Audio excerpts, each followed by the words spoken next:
The bailiff calls her name. A little girl pushes through the heavy courtroom doors, her tiny footsteps echoing against the cold tile floor. She doesn't look left or right, her eyes lock on the judge. Her father sits shackled at the defense table, his head low. He shouldn't even be here. Everyone in this room knows it, but no one will say it. She takes a deep breath and walks right up to the bench. Her hands are shaking, but her voice cuts through the silence. "Your Honor, I'm my dad's lawyer." Gasps ripple across the room. The judge leans back, stunned. The prosecutor shifts uncomfortably. And somewhere in the back row, a reporter starts scribbling notes, because they know what's about to happen will change everything. What could a child say in this moment that makes even the law stop in its tracks?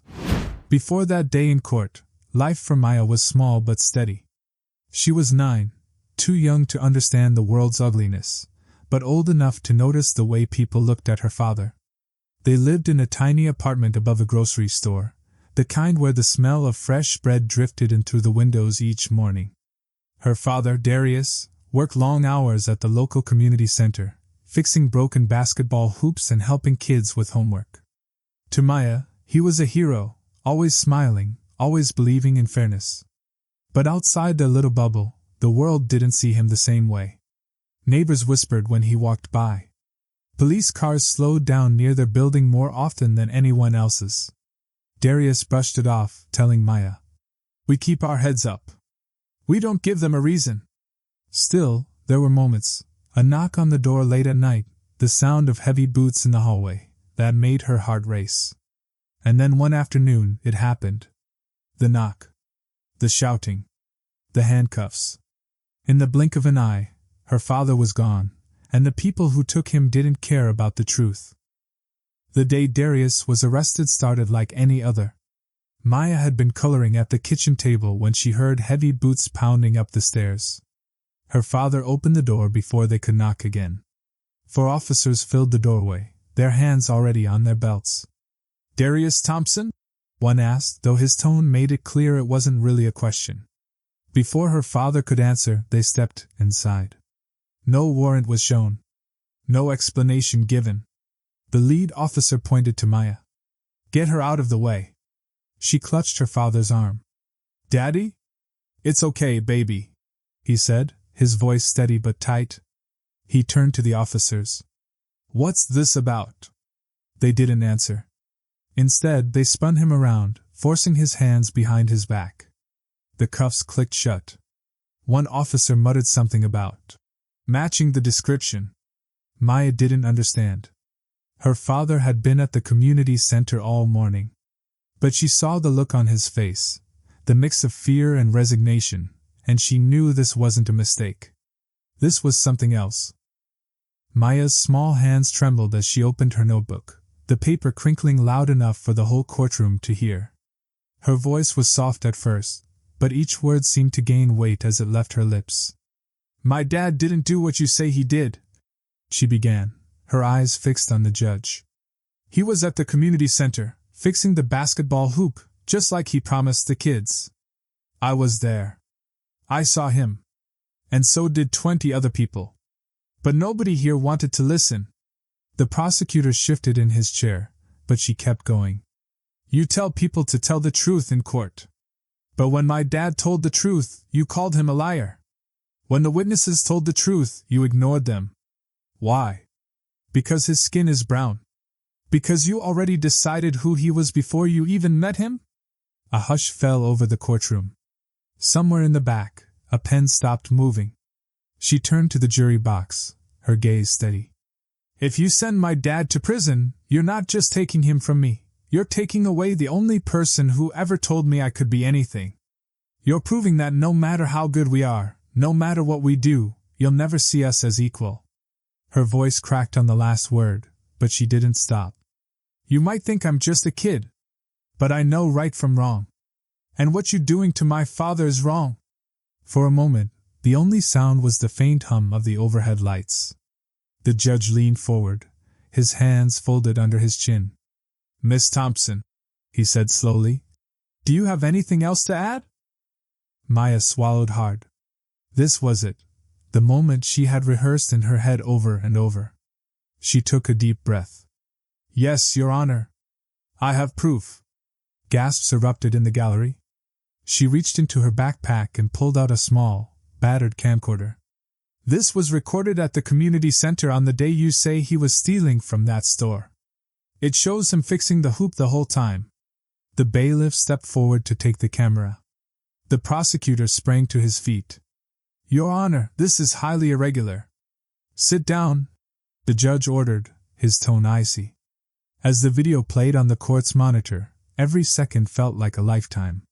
There was Darius, in his work clothes, holding a wrench, laughing with kids as he tightened bolts and wiped sweat from his forehead.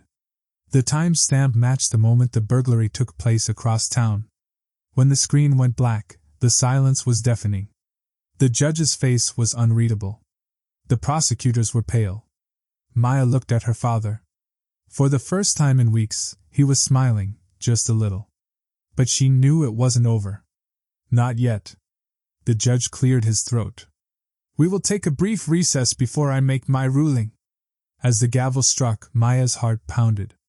She had said everything she could. The truth was out there now. But would it be enough to break a system that had never been built to protect them? When the recess ended, the judge's return felt heavier than the wooden gavel in his hand. The courtroom was silent. No coughs, no shuffling of papers, just the sound of Darius's slow, steady breathing beside his daughter. The judge's eyes moved from the case file to Maya, then to Darius. "Mr. Thompson," he began, "based on the evidence presented, particularly the video testimony provided by your advocate, this court finds you not guilty." Maya's shoulders collapsed in relief. Her father's chains were unlocked, clattering to the floor. It was over. Or at least this part was. People in the gallery began to clap, but the judge quickly silenced them. "Let the record show," he said. "This case should never have reached this courtroom." Those words stung more than they comforted. Because everyone in that room knew, if a 9-year-old girl hadn't stood up, if a dusty camcorder hadn't caught the truth, Darius would be sitting in a prison cell right now. Outside, the news cameras were waiting. They wanted the feel-good story, the little girl who saved her dad. Maya smiled for the microphones, but inside she was still asking the same question she'd had since the day of the arrest. Why did it take me? Why didn't the truth matter until I made them see it? In the weeks that followed, life settled back into a kind of normal. Darius returned to the community center. Maya went back to school. But normal didn't feel the same anymore. Every time a police car rolled past, she remembered the night boots thundered up their stairs. Every time the news reported another wrongful arrest, she felt the echo of her father's handcuffs. And she learned something. Justice in America wasn't automatic. It was something you had to fight for, tooth and nail, especially if your skin was the wrong color. Maya's story isn't just about her father. It's about every innocent man and woman whose life is derailed by suspicion, bias, or a system that sees them as a threat before it sees them as human. It's about the mothers who lose sons, the kids who grow up visiting prisons instead of playgrounds, and the families who know that the wrong moment, the wrong glance, or the wrong skin tone can change everything. Darius was lucky. Lucky to have proof. Lucky to have a daughter brave enough to speak when adults stayed silent. Most aren't. So when you hear stories like this, when you see injustice, you have a choice. Look away and hope it never reaches your doorstep, or stand up, even if your voice shakes. Because here's the truth. It shouldn't take a 9-year-old to make the system listen. It shouldn't take a grainy video to prove someone's humanity. And it shouldn't take luck to survive being innocent. How many more fathers, mothers, and children will it take before we change the rules, before justice means the same thing for everyone? If you're watching this, remember, silence protects the system, not the people. Speak up. Share their stories. Be the voice that someone else desperately needs. Because sometimes, one voice is enough to change a life. The question is, will it be yours?